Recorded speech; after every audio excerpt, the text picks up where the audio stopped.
அனைவருக்கும் கணித வணக்கம்.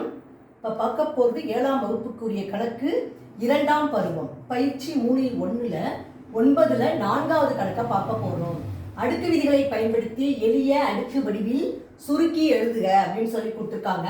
இந்த கணக்கை பொறுத்த வரைக்கும் என்ன விதி பாருங்க, வகுத்தல் விதி. அடுக்கோட வகுத்தல் விதி 2/5 வகுத்தல் 2/3. அடுக்கு விதியில வகுத்தலை பொறுத்த வரைக்கும் அடிமானம் ஒன்றாக இருக்கும் பொழுது அடுக்குகளை என்ன செய்யணும், கழிக்க வேண்டும். a/m divided by a/n. அப்படின்னா என்ன செய்யணும், m - n. இது அடுக்கு விதி, வகுத்தலோட அடுக்கு விதி.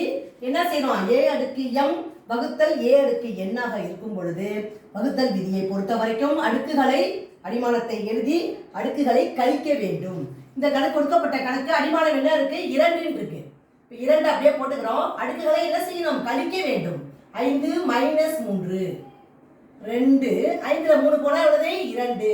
அப்ப இந்த கணக்கை பொறுத்த வரைக்கும் வரக்கூடிய விடை என்னது, 2/2. அடுக்கு விதி வகுத்தல்ல அடுக்குகளை அடிமானம் ஒன்றாக இருக்கும் பொழுது கழிக்க வேண்டும். புரிஞ்சுங்களா?